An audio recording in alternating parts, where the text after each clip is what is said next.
Bonsoir Lila.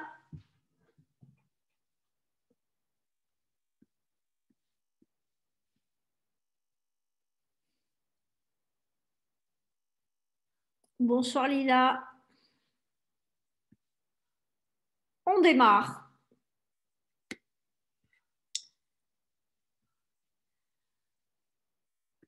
Alors, je vais juste poster au cas où. Voilà. Bonsoir tout le monde.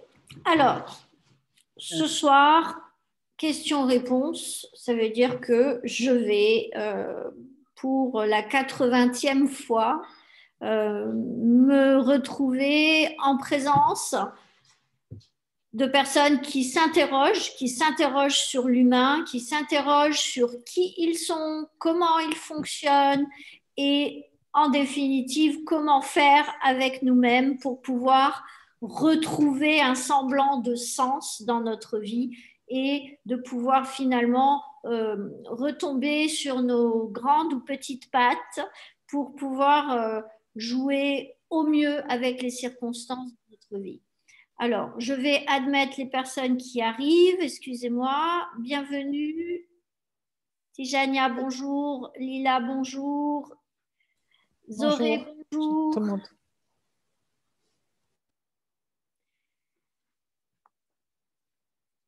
Alors, très bien. On démarre. J'ai pour habitude de commencer à l'heure, donc j'ai eu un problème technique aujourd'hui. J'espère qu'on pourra ne pas traverser une nouvelle étape de coupure d'électricité, coupure d'Internet. Donc, on va essayer d'être efficace.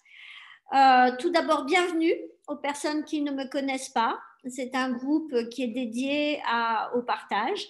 On est là pour parler de l'humain, comme je viens de le dire, mais aussi on est là pour travailler sur soi et pour évoluer du mieux que l'on peut.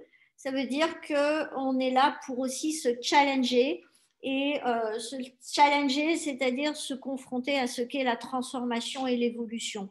Tout le monde parle de changement, tout le monde parle de transformation, mais si l'on ne sait pas comment cela fonctionne et quelles sont les séquences psycho-neuro-émotionnelles qui répondent à ça, on peut se prendre les pieds dans le tapis et ça peut faire très mal dans notre vie. Ça peut prendre du temps, ça peut prendre beaucoup d'énergie. On peut se mettre à mener des actions sans le sens dont elles ont besoin pour nous mener avec elles vers le futur.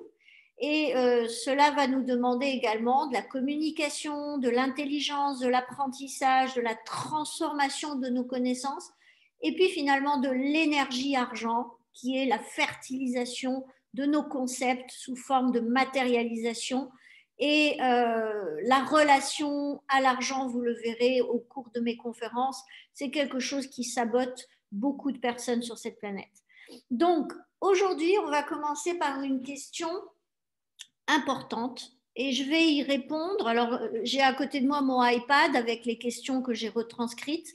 Ne croyez pas que je vous fais des infidélités, je suis bien là avec vous. Et je vais vous mettre dans une situation de scénario pour répondre à l'une des questions qui m'a été posée. Les questions qui m'ont été posées ont été posées hors le cadre comment dire, de la conférence elle-même, c'est-à-dire ce sont des personnes qui ont désiré ne pas apparaître directement. Donc, il n'y a pas de souci. Je change les personnages, donc vous n'avez aucun moyen de savoir qui a posé la question.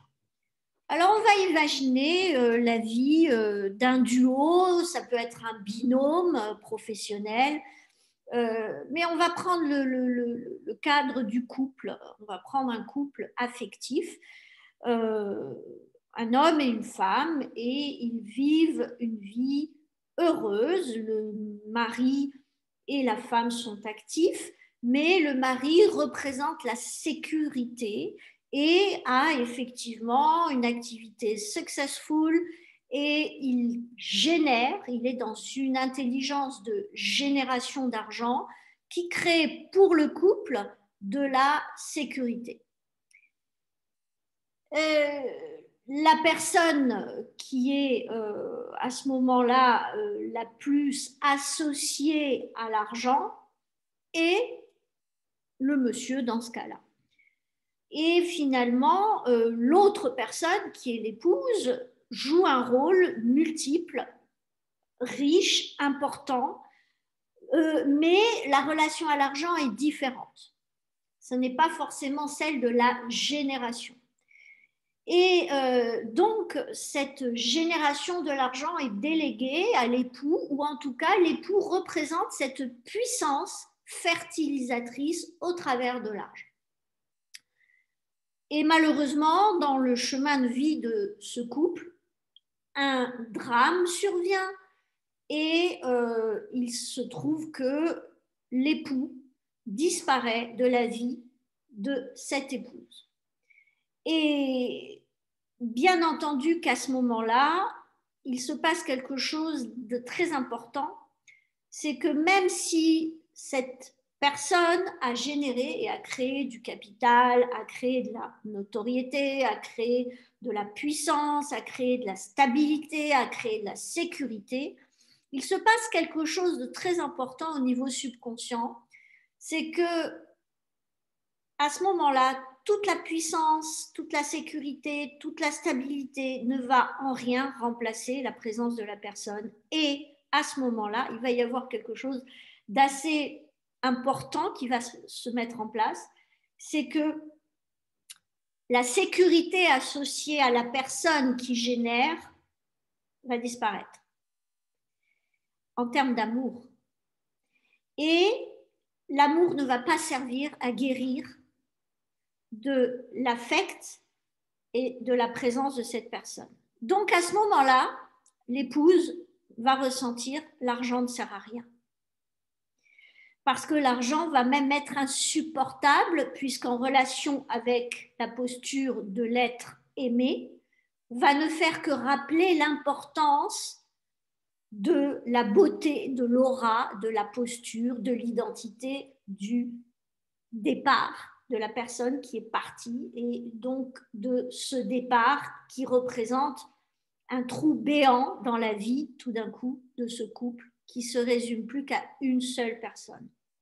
Et ce qui est très intéressant, c'est que à ce moment-là, l'argent est associé à je ne sers à rien. L'argent ne sert à rien. L'argent n'est rien. L'argent n'a aucune valeur. Et l'argent fait souffrir, puisqu'il représente une part de la mémoire en relation avec cette personne qui œuvrait, qui était généreuse, qui était travailleuse, qui était... Et tout d'un coup, l'argent devient un agent toxique dans cette nouvelle parité, ce nouveau duo, ce nouveau binôme qui va apparaître. Et donc, mon époux est décédé, mon argent me fait souffrir, cet argent, le nôtre, me fait souffrir, il me fait penser à lui et en plus, il ne me sert à rien, je suis insécurisée. Et à ce moment-là, il y a une croyance limitative qui se met en place. Ben, l'argent, ça ne sert à rien. L'argent, c'est infidèle parce que finalement, quand cet époux disparaît, l'argent disparaît de cette façon-là. Et l'abandon, l'argent est infidèle dans le sens où l'argent m'abandonne, c'est associé au départ de la personne aimée, même si on ne pense pas à l'argent du tout à ce moment-là. Mais on associe, c'est un cas de figure, hein, c'est vraiment pour que vous compreniez la perversion du subconscient, sa subtilité et sa perversion à la fois. Et donc finalement, alors, mon époux était tout, l'argent n'est rien. Et qu'est-ce que vous mettez en place à ce moment-là? Vous mettez une relation avec l'argent qui est une relation en force. Parce que de toute façon, vous allez avoir besoin de l'argent. Donc, finalement, vous détestez cet argent qui est nul et non avenant puisqu'il ne vous sert pas à restituer ne serait-ce que la sensation de la présence de votre époux. Et en même temps, eh bien, en tant que femme blessée, souffrante, anéantie, à un moment donné, il va bien falloir se réconcilier avec l'argent. Et à ce moment-là, il se passe quelque chose, c'est qu'il y a une relation d'insécurité avec cet argent. Et cette insécurité va créer une relation en forcing avec l'argent, faire de l'effort. C'est-à-dire qu'il va y avoir mon époux était source de sécurité, mais je vais continuer à m'insécuriser pour laisser continuer à rester présent mon époux. C'est-à-dire que mon argent va venir me permettre de ressentir le manque de la présence. Et pas parce que mon époux avait de l'argent ou créait de l'argent, non. Parce qu'il était associé à ce mérite en relation avec cet argent qui devient un agent conducteur pour ma vie. Et je vais à ce moment-là garder cette relation de tension et de rejet de l'argent comme pour à chaque fois revenir à mon époux qui était le facteur parfait de ma vision dans le couple, de la place de l'argent. C'était son rôle, sa mission. Moi, j'en avais une autre, avec une autre relation à l'argent, s'il le faut. Mais à ce moment-là, cette souffrance en relation avec l'argent va venir entretenir, ou je crois que j'ai écrit quelque part, pérenniser l'insécurité. Et en pérennisant l'insécurité, je pérennise le témoignage de mon amour pour mon époux. Et tout ça, ce n'est que l'expression subconsciente de notre mémoire parfaite, pour ceux qui ne connaissent pas, ou qui devinent, ou qui savent déjà. Notre subconscient enregistre toutes nos expériences psychoneuro-émotionnelles depuis notre arrivée sur la planète en tant qu'être vivant, au sortir de la gestation de notre maman, mais pas que. Nous avons aussi un héritage de croyances en relation avec la famille, le couple, le social, les finances, la spiritualité, comment j'équilibre ma vie, la santé, la beauté, et puis bien entendu, avec ça, le professionnel, la vocation. On va créer notre vie. Alors, si la personne dont je parle vient d'une famille où l'argent était déjà associé à du sacrifice, et que cette personne est arrivée dans ce couple avec la croyance que générer égale sacrifice, générer égale argent égale danger, parce que je vais trop travailler, parce qu'il va trop travailler, parce qu'il va en faire trop, il va se mettre en danger pour l'argent. Parce que mon grand-père, ma grand-mère ou mon père a vécu des expériences qui m'ont prouvé que c'est comme ça. L'argent, c'est dangereux, l'argent, c'est glouton, l'argent, c'est déséquilibré, l'argent, c'est arrogant. Voilà.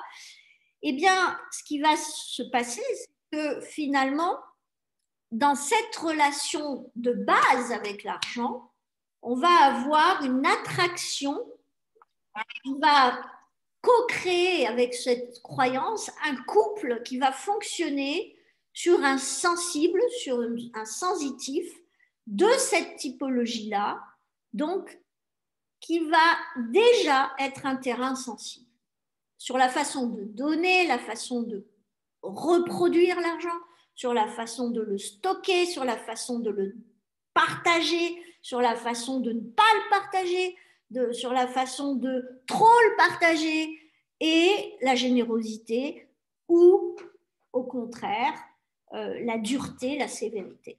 Et cette expérience de vie va faire que finalement l'argent ne restera pas. L'argent ne restera pas parce qu'il témoigne de la souffrance, parce qu'il est jugé comme stérile et parce que de toute façon, il est un agent il est un agent de douleur. Et donc, il a pour vocation dans ma vie de créer de la complication et de créer de la souffrance et de la vacuité. Je suis dans le vide. Mon argent entretient mon vide. Et vous allez me dire, waouh, c'est dingue cette histoire. Oui, et vous ne pouvez pas savoir à quel point c'est pervers et à quel point ça peut vous foutre en l'air votre relation avec l'argent. Moi, il m'a fallu 10 ans pour accepter d'avoir de la responsabilité vis-à-vis de l'argent. Tout simplement parce que j'ai été éduquée, surprotégée, parce que j'avais été malade. Et c'est vrai, j'ai été très malade et que je devais être chouchoutée, etc.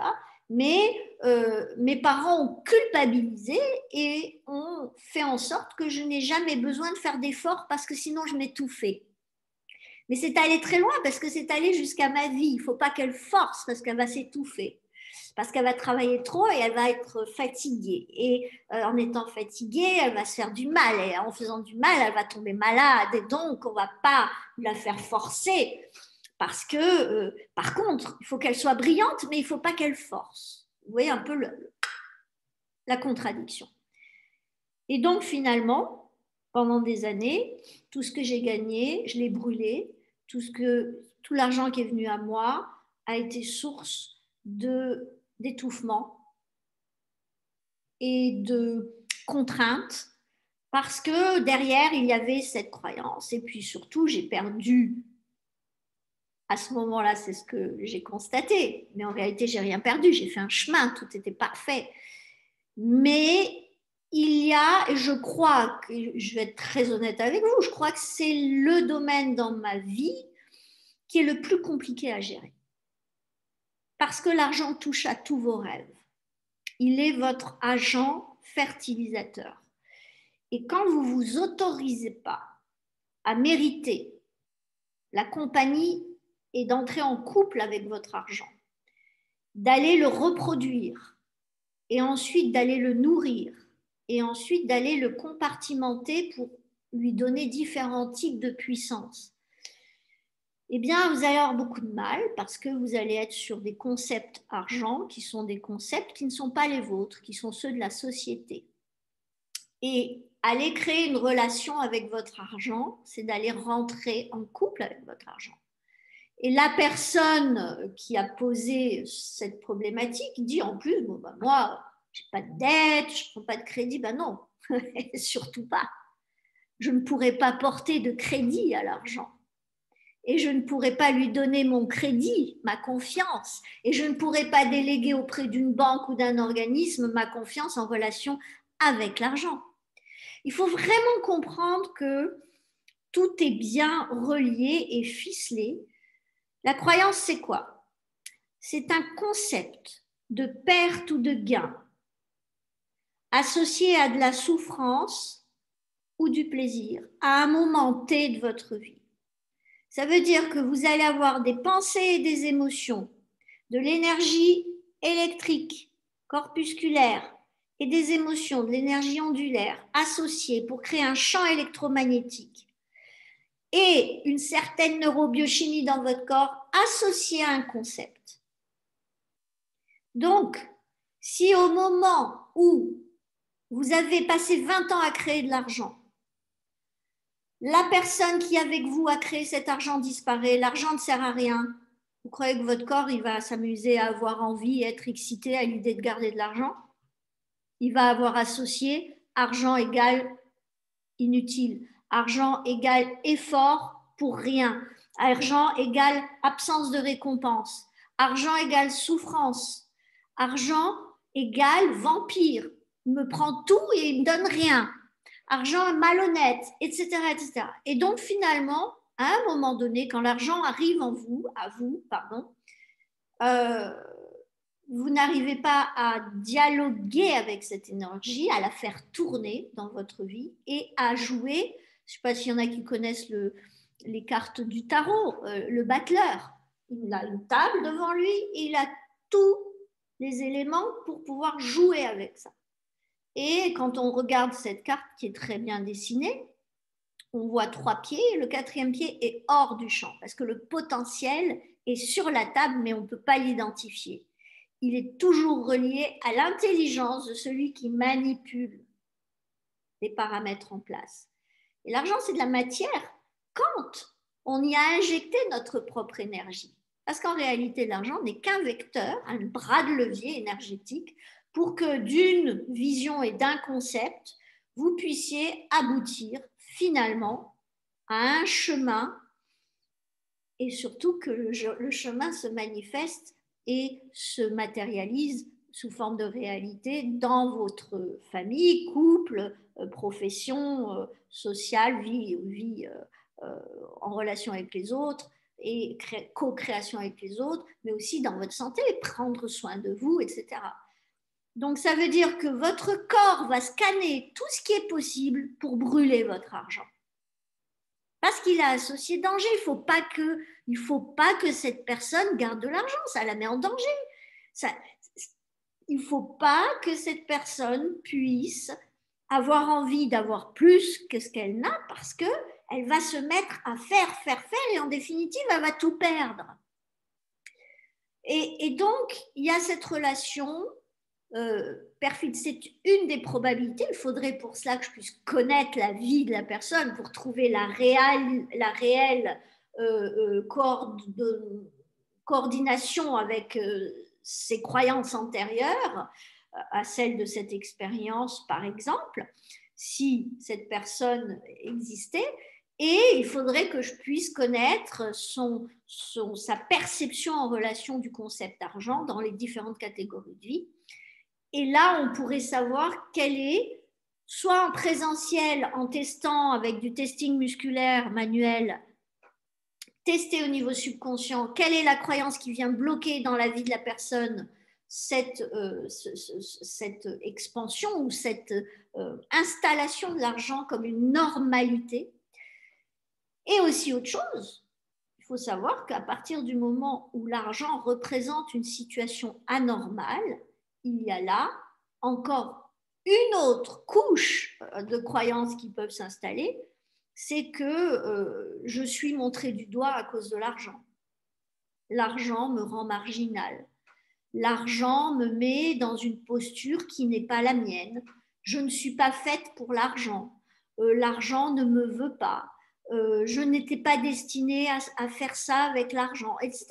Et tout est prétexte au niveau subconscient. Il n'y a pas de règle. Tout est prétexte pour créer des couches qui se superposent et qui créent un antagonisme, une distorsion émotionnelle en relation avec l'argent, qui crée un conflit interne. Vous avez le mental qui désire garder l'argent et vous avez le corps qui dit non, non, non, non, non, non, non, ça te met en danger, ça te met en danger. Et à ce moment-là, au niveau subconscient, bien entendu que, étant donné que le corps est à 95% du subconscient, qu'est-ce qui se passe? La croyance en place qui intervient dans le domaine où vous mettez à penser et à ressentir que l'argent, là, franchement, il y en a marre, eh bien, dans ce domaine-là, il y a une croyance en relation avec votre rapport à l'argent. Et dans le cas où ce serait le scénario que j'ai utilisé, cela peut avoir impacté une relation à l'argent. Parce que si votre argent n'est pas guérisseur, s'il n'est pas constructeur, s'il n'est pas, et je ne dis pas de façon mentale, hein, de façon à, même dans le deuil et dans la douleur, si cette personne à côté, dans ce couple qui reste, n'est pas capable, parce qu'il y a trop de douleur, de dire Yahoo, gratitude pour mon argent, merci d'être là dans ma vie, je te célèbre, je te chéris, blablabla, blablabla, ben non, la personne, elle ne peut pas, elle est trop en douleur, elle ne peut pas défocaliser d'une situation de drame et se mettre à célébrer. C'est très complexe pour l'humain avec ses valeurs, d'accord? Donc, à ce moment-là, le subconscient, il catégorise parce qu'il est primaire, lui, il cherche à fuir souffrance pour plaisir. Donc, si l'argent est source de souffrance, si à chaque fois que vous voyez votre argent, vous voyez votre défunt époux et que ça vous brise le cœur, vous avez bien compris que vous n'êtes pas en train d'entretenir une relation conceptuelle positive de gain, mais plutôt de perte, et des sensations corporelles de souffrance. Donc, qu'est-ce qu'il faut faire? Eh bien, il faut réconcilier. Il faut réconcilier au niveau subconscient. Et si vous vous souvenez de mes dernières conférences, subconscient, on peut le faire, transformer et le reprogrammer au niveau des croyances, qui sont des courants électromagnétiques, qui sont des associations de concepts et d'émotions, autant qu'on le veut.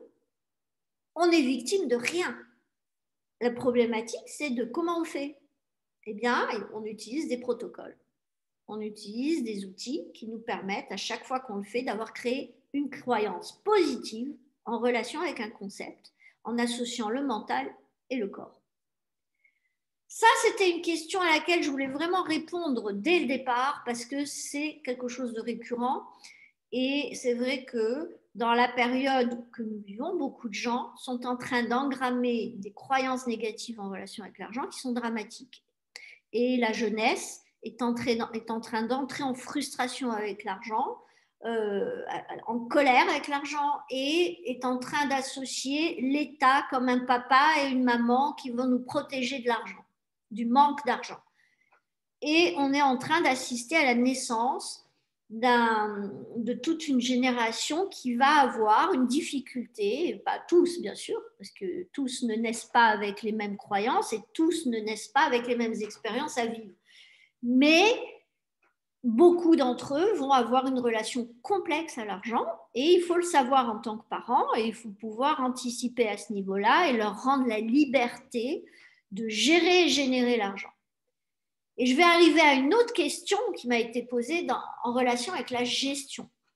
Même si cette question ne touche pas essentiellement à l'aspect financier, on me demande comment harmoniser la partie gestionnaire et la partie créative en nous. Alors, il y a beaucoup de paramètres là-dedans. Déjà, il faut savoir que générer, c'est contrôler, sécuriser. Et c'est une partie qui va s'appuyer sur le mental, le bêta, qui est le rythme de la sécurisation du système nerveux central, qui est le bêta, bêta moyen, bêta supérieur ou bêta inférieur, et qui va se mettre à gérer sur la base de nos pensées le format de la famille, du couple, de la vie professionnelle, vocationnelle, artistique ou autre, et financière. Et pour pouvoir créer de l'harmonie, il va falloir apprendre à passer de l'un à l'autre. Il n'y a pas d'harmonie unilatérale. Il y a une harmonie uniquement dans le partage et dans la considération de différents plans. Et ce qui est intéressant, c'est que la partie créative que l'on veut harmoniser à la partie gestionnaire, elle passe par la perte du contrôle. Et donc, on revient à cette dimension de passage de l'une à l'autre des énergies, parce que quand je contrôle, je suis dans le yang, et quand je suis dans le lâcher-prise, je suis dans le yin. Quand je suis dans une intelligence de gestion, je suis dans une intelligence yin. Et je suis en relation avec l'argent, dans une intelligence yin de gestion, je nourris mon argent, j'en prends soin. Mais quand je suis en génération, je suis dans le yang, je suis solaire. Je vais m'expandre, je vais conquérir, je vais dupliquer et me reproduire. Je suis dans une intelligence masculine. Et je suis dans la radiance, le rayonnement, le haut du corps, le cœur. Waouh, je suis fière de moi. Et je démontre cela par ma puissance de fertilisation de mes rêves qu'est l'énergie argent. Et beaucoup de gens commettent l'erreur de ne pas gérer. Et vous avez des gens, des grands sportifs, qui ont eu des fortunes colossales, mais qui n'ont pas su changer de rythme, pas faire de marathon, se poser, regarder l'argent, s'informer, dépenser de l'argent sur l'argent pour se faire conseiller, prendre le risque à 10%, prendre moins de risques à 25% et sécuriser à 60%, faire des expériences, lancer un champ un plan de réserve graduelle, mensuelle dans chaque réservoir, une diversification de la réserve avec des rythmes passifs et des rythmes actifs. Et donc, c'est pas très sexy. Ça fait pas envie. Alors, quand on est un champion comment dire, de marathon, qu'on a l'habitude de tracer, de faire de l'effort et d'y aller et d'être dans l'hyper-focalisation, etc., le rythme yang du dépassement de la génération de l'argent correspond à beaucoup plus de personnes dans ce cadre spécifique et le rythme de la gestion, beaucoup moins. Parce qu'il faut s'arrêter de courir, il faut arrêter de s'exalter, il faut commencer à prendre du recul, il faut commencer à regarder le terrain et se dire, OK, qu'est-ce que je veux? Donc, se projeter dans le futur et se dire maintenant, qu'est-ce que je fais avec ça? Combien je donne? À court terme, moyen terme et long terme. En temps, énergie, pensée, argent. Et là, je suis gestionnaire. Donc, si je suis gestionnaire en faisant ça, je ne suis pas en train de me pavaner et de flotter et d'avoir tout d'un coup une très belle idée qui flotte et qui vient. Je ne suis pas en mode alpha du système nerveux. Je ne suis pas en train de perdre le contrôle quand je suis en train de gérer ma vie. Par contre, si je suis en train de gérer mon argent, je suis dans une intelligence, je suis dans un bêta sensibilité yin, avec un rythme yin lent. Et si je suis en train de générer, je suis dans un rythme yang et je suis dans une intelligence d'expansion. Donc, il faut bien faire la différence. Alors, comment harmoniser les deux? Eh bien, déjà, il faut prendre la responsabilité de gérer le temps dédié à chaque séquence. C'est vraiment une base. Vous allez créer vos blocs et vous allez vous dire, moi, j'ai besoin de planer, 40% de la semaine. OK, comment je fais? Je crée des blocs. Soit sont des blocs, et suivant les activités, les sensibilités des uns et des autres, ça va être des blocs de 2 heures ou d'une heure ou d'une demi-journée. Moi, je ne travaille pas le matin. Ce n'est pas que je n'ai pas envie de travailler le matin. C'est que si je travaille le matin et l'après-midi, quand est-ce que je gère ma vie? Comment je fais? L'administratif, vous avez vu comment nos vies sont devenues des vies de gestion? Alors, j'ai une assistante, mais en fait, il me faudrait une secrétaire que pour gérer ma vie. Et pour l'instant, je viens de déménager, etc. Donc, non, ce n'est pas possible. Et puis, il faut pouvoir recruter dans le sens sentir, sensible. Eh bien, il faut que je distribue mes blocs. Corps, spiritualité, équilibre. lâcher prise, ça peut être de l'art, ça peut être du chant, ça peut être de la danse, ça peut être de la musique. Finance, ça veut dire que si je veux pouvoir placer ces blocs, il va falloir à un moment donné que je mette de l'argent sur ma liberté de planer. Ça veut dire qu'il va falloir que je déduise un budget pour ça. Parce que pendant que je fais ça, je ne fais pas autre chose. Donc, je vais forcément faire moins autre chose. Et donc, en faisant ça, si je fais ça et que je veux lâcher prise et que j'y arrive pas, je vais être obligée de déléguer, je vais être obligée de prendre un prof de yoga, je vais être obligée de prendre un prof de chant, je vais être obligée de me mettre dans mon atelier, changer la lumière. Donc, il faut que vous compreniez qu'à chaque fois, on a une responsabilité, on doit répondre à nos visions, à nos besoins, à nos désirs, à nos nécessités par des actions de gestion de notre matière. Pensée, communication, bien entendu, mouvement avec le corps, niveau de concentration avec notre corps en train de faire des efforts pour faire du déplacement d'objets, prendre le véhicule et nous déplacer corporellement, mais aussi, bien entendu, le temps tout court à disposer pour cela et l'argent disponible pour cela. C'est vraiment important et cette harmonisation, elle passe aussi par l'alignement neuro-émotionnel. Si vous ne vous autorisez pas et si vous culpabilisez à l'idée d'arrêter de faire de l'administratif pour pouvoir prendre soin de votre peau, on ne peut pas faire grand-chose sans l'autorisation, mais que vous soyez votre propre autorité pour décider que ça, c'est majeur pour vous et de faire en sorte que vous deveniez quelqu'un d'optimiste en relation avec la femme ou l'homme que vous désirez devenir en gestion et en lâcher prise. Parce qu'à ce moment-là, dès que vous allez le faire, qu'est-ce qui va se passer si vous avez une croyance que c'est, allez, honteux, haram, que c'est faible, d'aller se pavaner sur des tapis roses, bleus et machins pour faire des bizarreries avec la respiration parce que ça nous permet juste de lâcher prise ou de méditer. Je sais que personne ici n'en est là, mais je vous jure que dans la population qui nous entoure, vous parlez de ça aux gens, vous dites ouais c'est ça, je vais aller méditer moi, alors avec t'as pas vu tout le boulot que j'ai. Et oui, mais si tu médites pas, à un moment donné, tu vas te retrouver en train de bosser le week-end, le soir, le matin, la nuit, et finalement, tu vas péter un câble parce que tu n'auras pas pris soin de ton véhicule. Donc, à un moment donné, et la personne qui a posé cette question a un niveau de conscience suffisamment élevé pour pouvoir déduire des réponses elle-même. Ce n'est pas le propos. Je ne suis pas en train de jouer le petit caporal qui apprend à réfléchir. Je suis là en train de montrer des angles d'approche.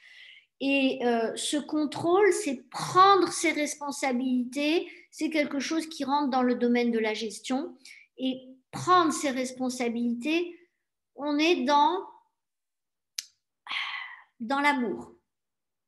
Mais lâcher le contrôle et arrêter de répondre et plutôt se connecter et télécharger des idées, ça c'est de l'éros. Ça c'est de l'érotisme dans la vie. Et je ne connais pas une personne sur cette planète qui est capable de vivre avec de l'amour, c'est-à-dire poser de la responsabilité sur quelque chose, se sentir en charge de quelque chose, être dans la familiarité avec un sujet ou avec un événement ou une problématique, sans pouvoir vivre à côté de l'éros. C'est pour ceux qui s'intéressent au sujet du couple, vous pouvez aller écouter les 2-3 conférences de l'année dernière sur le couple. C'est quelque chose d'essentiel parce que effectivement, et tout le monde, hein, même moi dans mon couple, régulièrement, on se dit bon alors qu'est-ce qu'on fait, comment on réajuste, pourquoi parce que c'est un business le couple, c'est une gestion le couple, c'est pas les bisounours avec un petit cœur et les anges, c'est faux, c'est une histoire hormonale qui vous fait prendre de bonnes ou de mauvaises décisions pour plus ou moins long terme, ok, et qui fait que finalement, plus ou moins vite, vous allez vous oublier, au point de vous sacrifier parce que vous êtes là, oh, c'est magnifique, tu as vu comment il joue, waouh, oh, je resterai des heures. Ça, c'est la première semaine, la première année. La deuxième année, ah ouais, il joue, oui, ouais, il joue tous les jours, oui, oui, super, il joue, c'est génial. Ah ouais, ouais, il a du talent, hein, ouais, ouais, c'est super. Troisième, quatrième année, ouais, ouais, alors tu sais, bah maintenant quand il joue, je vais me faire du tennis, machin, c'est super. Quand il vient, quand je rentre, il est content, il a fini son truc, machin. De temps en temps, il me demande des choses. 6, 7, 8 ans derrière, plus tard, qu'est-ce qui me gonfle avec sa musique? Mais alors, il y en a marre, je peux même plus écouter mes Beatles, c'est pas possible, blablabla. Gestion. Mais Eros, vous pouvez pas gérer sans considérer votre Eros à vous. C'est pas possible. Donc, la personne qui me pose cette question, il est où votre Eros? Il est où l'Eros là-dedans? Il est où dans la gestion? Quelle est l'excitation que vous associez à la gestion? Et c'est à ça qu'il faut vous connecter pour pouvoir être harmonieuse avec vous-même ou harmonieux avec vous-même ou en harmonie avec ce qui est à gérer, d'être capable de vous exciter pour lâcher le contrôle. Et quelle est votre excitation de lâcher le contrôle?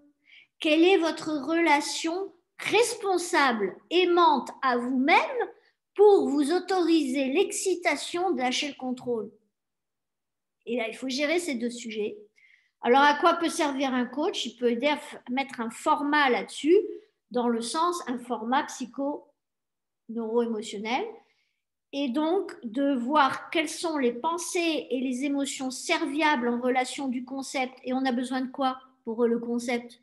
Il faut un format sur la base des énergies qui représentent ce projet, de moi en train d'harmoniser ma gestion et mon planage, mon survolage de la vie, mon envol, ma connexion à mon âme, ma connexion à mes dons, et de trouver les circuits, les câblages de vous heureuse de passer de l'un à l'autre, d'un rythme à l'autre. Parce que la dangerosité là-dedans, elle est de savoir casser le rythme. Et le corps va créer des addictions à la gestion. Il va vous donner des couronnes et des petites étiquettes de guerrier ou de guerrière. Waouh! Tu te sacrifies, tu fais ça, c'est sublime, quelle force, quel courage, quel mérite. Ok, qui vient vous poser la couronne? C'est vous qui êtes en train de vous créer le besoin d'une couronne que personne ne va jamais venir vous poser. La couronne, c'est quand vous sortez de là, vous fermez la porte, vous mettez votre bikini et vous allez vous jeter dans une eau glacée ou brûlante parce que ça vous excite.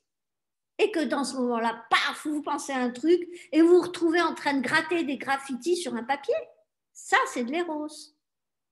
Et quand vous êtes capable de programmer votre temps, parce que votre mental et votre corps sont habitués de penser de façon optimiste quand ils se voient vivre ça, parce que c'est bon pour eux, mental-corps, validé par le subconscient, et avec le cœur qui dit waouh, moi j'aimerais bien faire ça 3 fois par semaine. Et là, vous avez la réponse. Et ce n'est pas une réponse mentale de gestionnaire, c'est une réponse de femme ou d'homme inspiré en mode alpha qui va télécharger, pour moi, c'est ça qu'il faut. C'est ce rythme-là. Alors, bien entendu, ça dépend de votre environnement. Et là, j'en arrive à l'autre question. Si je suis alignée avec moi en train d'être gestionnaire et héros, on a compris maintenant, hein, les deux images, hein, je fais des raccourcis, bien sûr. Et que je suis alignée avec ça. Et quand je sors de mon rêve, de ma chambre, de mon intimité neuro-émotionnelle, je me retrouve avec papa, maman, épouse et enfants qui me disent « Mais t'es n'importe quoi, hein, ça va pas ou quoi? Mais tu te prends pour qui? Et c'est quoi ton truc? Ça sert à rien. Et puis alors, franchement, et nous, alors on veut ça, et toi, qu'est-ce que...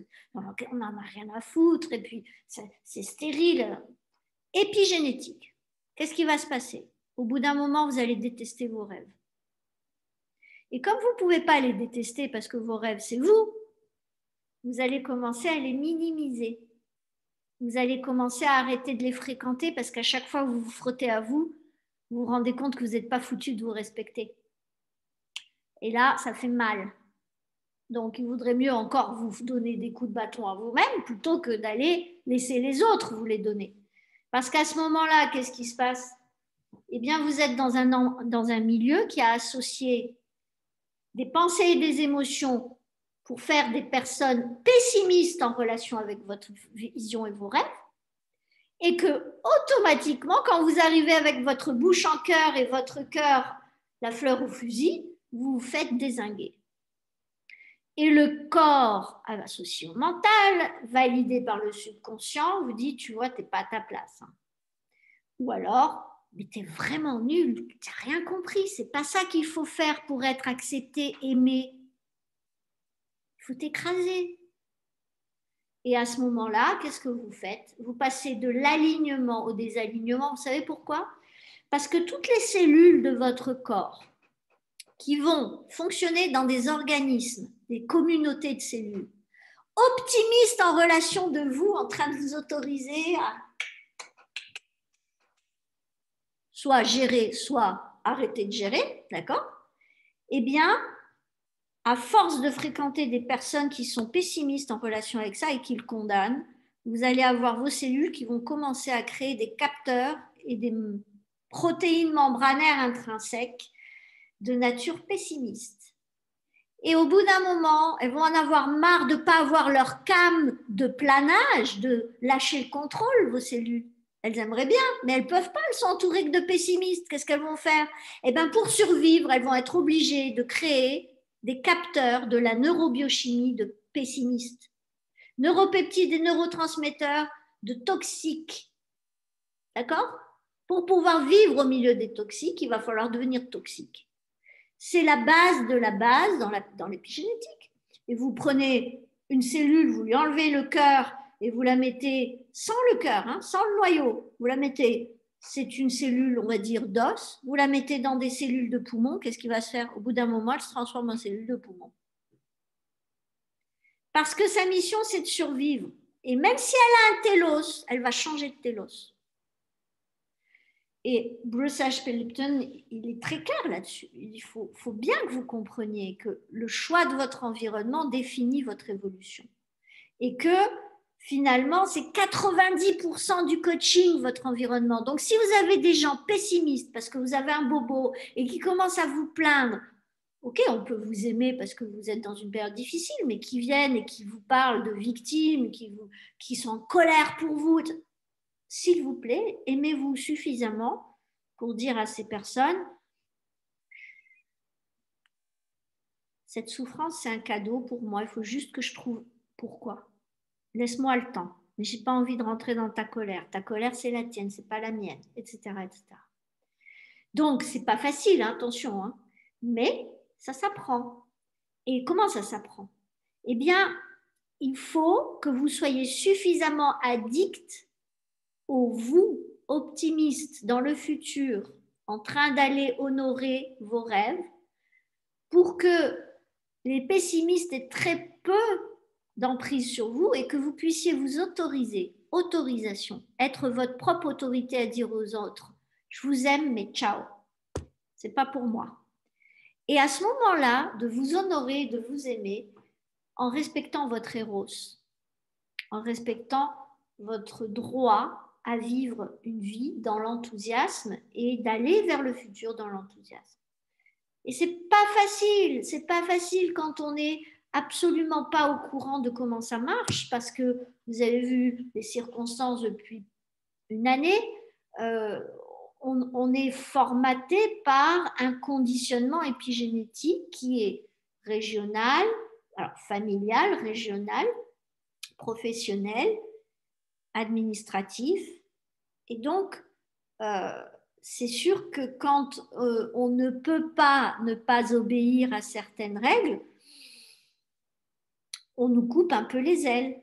Eh bien, il faut à ce moment-là lâcher prise et arrêter de résister et passer à exister dans l'épigénétique dans laquelle nous sommes en fréquentant ceux qui sont comme nous, en train d'être créatif ou de s'autoriser. Et pour cela, on a la chance de vivre avant l'émanence de, comment dire, de l'imprimerie de Gutenberg, qui était déjà une révolution. Et bien aujourd'hui, on a accès à la connaissance, accès à toutes les dernières théories archéologiques, euh, euh, génétiques, politiques, et ethniques, et tout cela autour du concept de l'humain. On y a accès. Alors pourquoi on va aller parler à des andouilles juste sous prétexte que c'est la famille? Passer 1 heure au lieu de passer une semaine. Et vous leur dites que vous les aimez, que vous êtes fiers d'eux. Eux, ils vont vous râler, ils vont vous dire mais qu'est-ce que tu fous en ce moment, etc. Ah, bah, ou alors chérie, bah, merci, c'est gentil de t'inquiéter pour moi, mais tu sais, il n'y a pas de problème. Tati, elle va bien, ou alors ta sœur, elle va bien, ton papa va bien, ou ton papa a des problèmes, mais il va les gérer. Et c'est pas en te mettant en colère que tu vas lui rendre service, etc., etc. Donc, je vais aller faire mon travail, ciao. Et ce qui est le plus difficile pour l'humain, c'est ça. Ce qui sabote le plus l'évolution, c'est la culpabilité de dire oui ou non à des êtres aimés quand cela vient vous empêcher de vous aligner en direction de vos visions. Et c'est la chose qui crée le plus de sabotage en santé et en fonctionnement dans votre vie et en type de création que vous pouvez mettre en route sur la base de vos zéros, excitation à rêver et à désirer. Le désir vient du cœur. Et l'éros est une fine combinaison avec votre système nerveux en rythme alpha pour venir le vivre sous forme d'expérience, d'extase, qui vous donne envie de continuer dans ce chemin. Et mon but, personnellement, c'est d'aller apprendre aux personnes à jouer, à créer cet alignement pour créer cet éros, pour rendre le corps addict à être excité dans la vie et être capable de gérer et de générer, et de s'exciter et de gérer et de générer. Et d'aller créer une danse pour que nos responsabilités soient accueillies, le prix à payer de la vie et de l'évolution soit considéré et honoré. Et c'est pour ça que si vous prenez quelqu'un qui est désaligné, pessimiste, et qui est pas bien, et qui est dans un environnement pessimiste, le conseil que je lui donnerais, si c'est sa famille qui ne peut pas l'abandonner parce que ça lui déchire le ventre et qu'il est prêt à se développer un cancer dans 10 ans parce qu'il n'a pas voulu les abandonner, ça le regarde. Ou alors tout simplement parce qu'il est heureux comme ça. Alors là, il n'y a rien à dire. À ce moment-là, il n'est pas pessimiste, il n'est pas désaligné, il est aligné. Ou alors la personne, elle est pessimiste parce qu'elle est dans cet environnement et qu'elle a envie de changer, mais qu'elle n'y parvient pas parce qu'elle est tirée vers le bas. OK ? Eh bien, à ce moment-là, si cette personne change d'environnement et qu'elle se met, par exemple, à fréquenter que une épigénétique, de gens optimistes, créatifs, ambitieux, qui veulent transformer des choses, qui sont prêts à lancer des idées et à les mener à bien, et qui sont sur le court, moyen et long terme, et bien finalement, à un moment donné, vous allez quoi? Vous allez changer de norme. Au niveau mindset, ça va devenir normal de parler, pas de 1 000 euros, mais de 10 000 euros, par exemple. Ça va être normal de parler, pas de salaire, mais de création de start-up. Ça va être normal tout d'un coup, pas de parler de ce que fait le voisin, mais de dire, moi j'ai un talent, j'aimerais bien voir comment je peux m'en servir pour me faire des potes ou me faire des clients. Et donc, à un moment donné, votre corps va commencer, au début, il était gêné, il avait de la peur, et à force, il va ressentir des stimuli des émotions sur la base de stimuli de l'épigénétique positive en relation avec l'entrepreneuriat, avec réussir, avec en ce moment c'est une période d'opportunité autant que de misère, etc. Eh bien la personne va se dire waouh, bah, je peux m'autoriser à rêver. Yahoo! Et la personne va déjà récupérer ses rêves et elle va commencer à lâcher l'addiction au pessimisme, à créer des capteurs de optimisme, pour dire les choses simplement, donc de créer une neurobiochimie potentielle du corps de croissance et pas de défense et de protection. Parce que quand vous êtes pessimiste, vous avez peur et vous cherchez à vous protéger et vous défendre. Et ça, c'est quoi? Eh bien ça, c'est du cortisol, c'est de l'histamine, c'est de l'acidité dans le corps, c'est de la toxicité.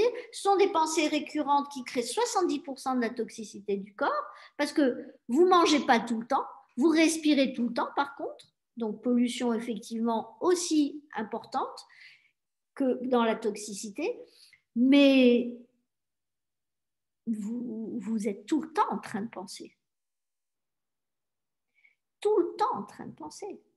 Et quand on sait que 90% jusqu'à 93% des pensées d'aujourd'hui sont celles d'hier, vous imaginez l'effet sur votre corps? Et si vous êtes en train de vous dire non, je ne pourrai pas, j'y arriverai pas, etc. Et je vous dis, on est tous challengés. Il ne faut pas rouler des mécaniques parce qu'un petit changement, comme un bon petit déménagement, etc., vous pouvez vous retrouver à vous lever le matin et dire et puis finalement, vous pouvez devenir pessimiste, ça dépend de vos circuits.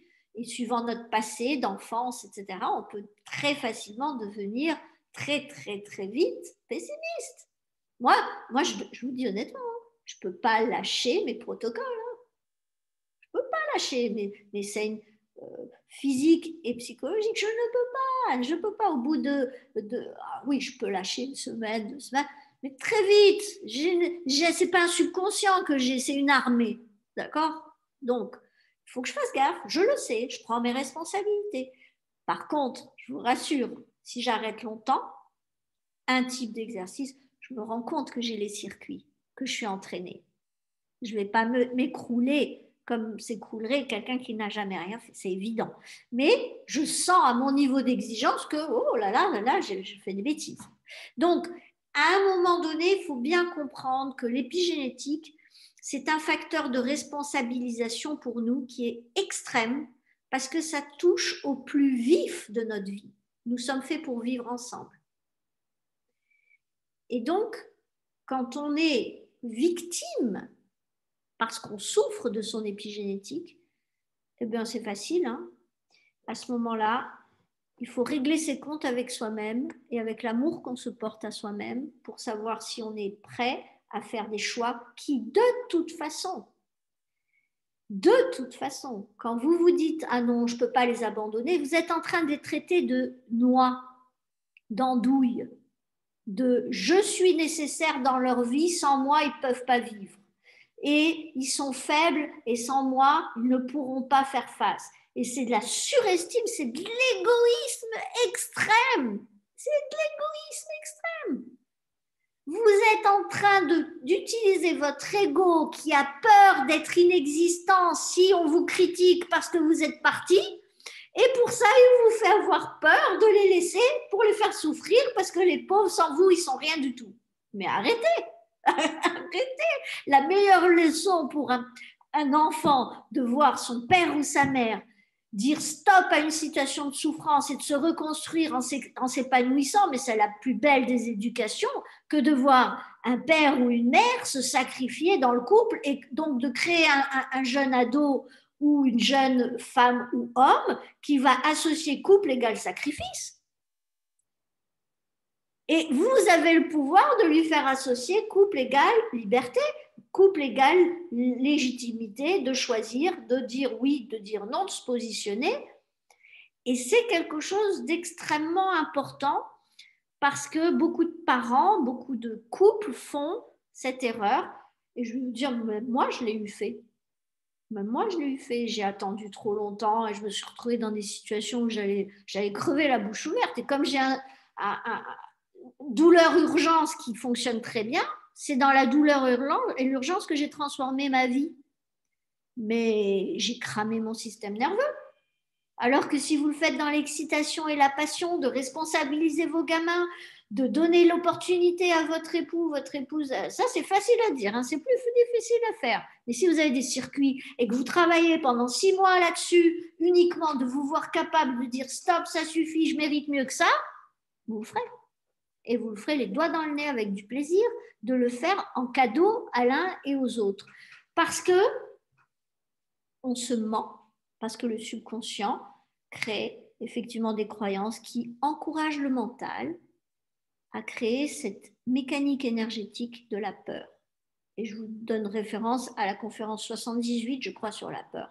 Vraiment, c'est important de comprendre ça, ou 77.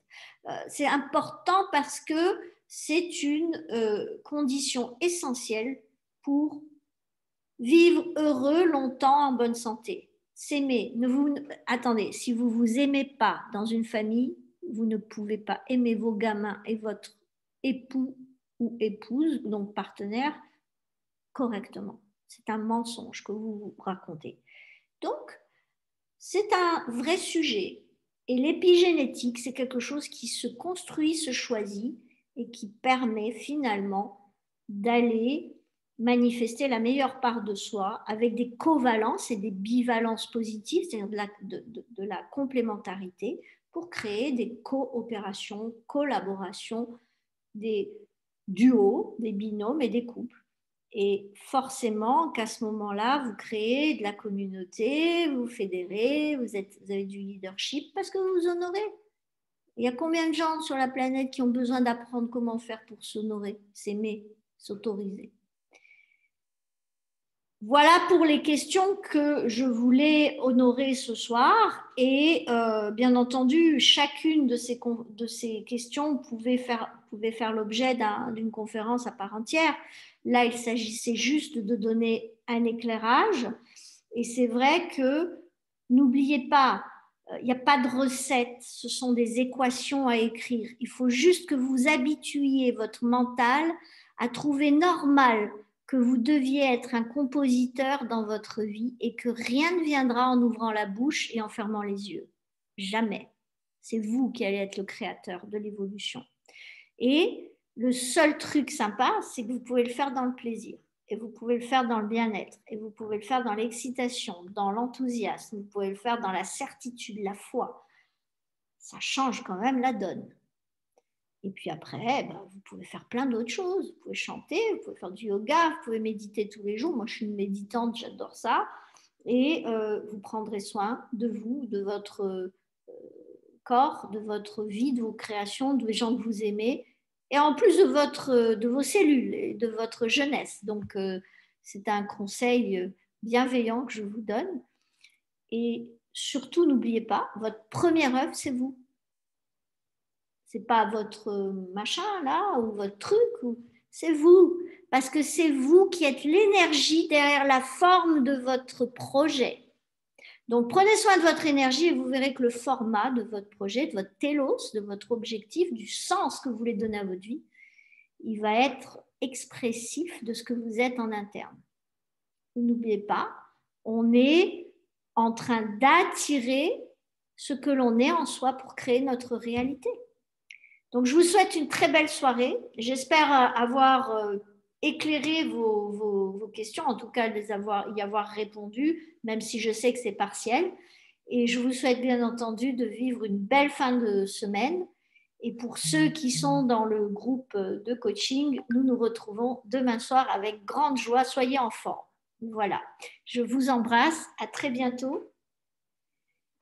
Et merci de votre présence. Je n'ai pas demandé si vous aviez des questions parce qu'on est hors timing et que j'ai reçu beaucoup de questions en huis clos, en anonyme, donc je ne pouvais pas intégrer de questions live ce soir. Ce sera le cas une prochaine fois où je limiterai à du live pour équilibrer les choses. Merci à vous. Belle soirée. Au revoir. Au revoir. Merci.